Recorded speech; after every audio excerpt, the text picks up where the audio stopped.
بسم اللہ الرحمن الرحیم۔ صرف 5 منٹ کا مدرسہ قرآن و حدیث کی روشنی میں 114واں دن 24 ربیع الثانی۔ نمبر 1، اسلامی تاریخ۔ نبی صلی اللہ علیہ وسلم کے قتل کی ناکام سازش۔ قریش کو جب معلوم ہوا کہ محمد صلی اللہ علیہ وسلم بھی ہجرت کرنے والے ہیں تو ان کو بڑی فکر ہوئی کہ اگر محمد صلی اللہ علیہ وسلم بھی مدینہ چلے گئے تو اسلام جڑ پکڑ جائے گا اور پھر وہ اپنے ساتھیوں کے ساتھ مل کر ہم سے بدلہ لیں گے اور ہمیں ہلاک کر دیں گے۔ اس بنا پر انہوں نے قصی بن کلاب کے گھر جو دار الندوہ کے نام سے مشہور تھا سازش کے لیے جمع ہوئے۔ اس میں ہر قبیلے کے سردار موجود تھے۔ سبھی نے آپس میں یہ طے کیا کہ ہر قبیلے کا ایک ایک شخص جمع ہو اور سب مل کر تلواروں سے حضور صلی اللہ علیہ وسلم کا خاتمہ کر دیں۔ نعوذ باللہ۔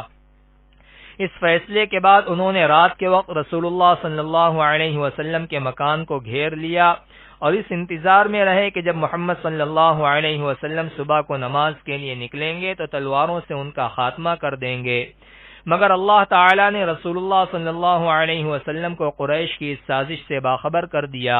اسی لیے آپ رات کو اپنے بستر پر حضرت علی رضی اللہ عنہ کو لٹا کر سورہ یاسین پڑھتے ہوئے اور ان کے سروں پر مٹی ڈالتے ہوئے ان کے سامنے سے گزر گئے اور اللہ تعالی نے ان کی آنکھوں پر پردہ ڈال دیا۔ ان لوگوں کو کچھ بھی خبر نہ ہوئی۔ صبح کو جب انہوں نے حضرت علی رضی اللہ عنہ کو باہر نکلتے دیکھا تو بہت شرمندہ ہوئے۔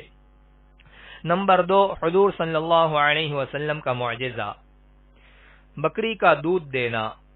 حضرت عبداللہ بن مسعود رضی اللہ عنہ فرماتے ہیں کہ میں مقام جیاد میں عقبہ بن ابی معیط کی بکریاں چرا رہا تھا۔ اتنے میں محمد صلی اللہ علیہ وسلم اور حضرت ابوبکر رضی اللہ عنہ ہجرت کرتے ہوئے میرے پاس پہنچے اور کہنے لگے تم ہم کو دودھ پلا سکتے ہو؟ میں نے کہا یہ بکریاں میرے پاس امانت ہیں، میں ان کا دودھ کیسے پلا سکتا ہوں؟ تو فرمایا اچھا ٹھیک ہے، اتنا تو کرو کہ جس بکری نے ابھی تک بچہ نہیں جنا اس کو لے آؤ۔ تو میں نے ایسی بکری حاضر کر دی۔ آپ صلی اللہ علیہ وسلم نے اس کے تھنوں پر جیسے ہی ہاتھ پھیرا، تھنوں میں دودھ بھر آیا، پھر اس کو ایک پیالے میں دوہا، اس میں سے آپ صلی اللہ علیہ وسلم نے پیا، پھر حضرت ابوبکر کو اور پھر مجھ کو پلایا اور تھنوں سے کہا سکڑ جاؤ، تو وہ تھن اپنی پہلی حالت پر لوٹ آئے۔ نمبر 3، ایک فرض کے بارے میں، سجدہ سہو کرنا۔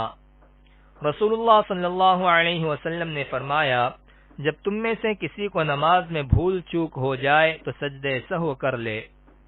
فائدہ، اگر نماز میں کوئی واجب بھول سے چھوٹ جائے یا واجبات اور فرائض میں سے کسی کو ادا کرنے میں دیر ہو جائے تو سجدہ سہو کرنا واجب ہے، اس کے بغیر نماز نہیں ہوتی۔ نمبر 4، ایک سنت کے بارے میں، بارش کے لیے یہ دعا مانگے۔ رسول اللہ صلی اللہ علیہ وسلم نے بارش کے لیے ہاتھ اٹھا کر یہ دعا مانگی، اللہم اغثنا اللہم اغثنا اللہم اغثنا۔ ترجمہ، اے اللہ ہمیں بارش عطا فرما، اے اللہ ہمیں بارش عطا فرما، اے اللہ ہمیں بارش عطا فرما۔ نمبر 5، ایک اہم عمل کی فضیلت، گھر سے وضو کر کے مسجد جانا۔ رسول اللہ صلی اللہ علیہ وسلم نے فرمایا جب تم میں سے کوئی گھر سے وضو کر کے مسجد آئے تو گھر لوٹنے تک اسے نماز کا ثواب ملتا رہے گا۔ نمبر 6، ایک گناہ کے بارے میں، کافر ناکام ہوں گے۔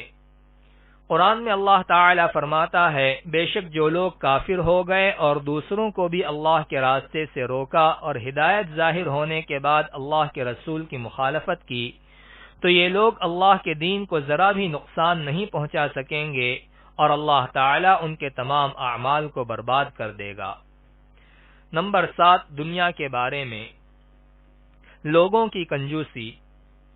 قرآن میں اللہ تعالی فرماتا ہے سن لو تم ایسے ہو کہ جب تم کو اللہ کی راہ میں خرچ کرنے کے لیے بلایا جاتا ہے تو تم میں سے بعض لوگ بخل کرتے ہیں، اور جو شخص کنجوسی کرتا ہے تو حقیقت میں اپنے ہی لیے کنجوسی کرتا ہے، اور اللہ تعالی غنی ہے، کسی کا محتاج نہیں، اور تم سب اس کے محتاج ہو۔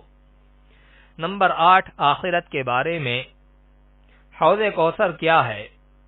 رسول اللہ صلی اللہ علیہ وسلم نے فرمایا کوثر جنت میں ایک نہر ہے جس کے دونوں کنارے سونے کے ہیں اور وہ موتی اور یاقوت پر بہتی ہے۔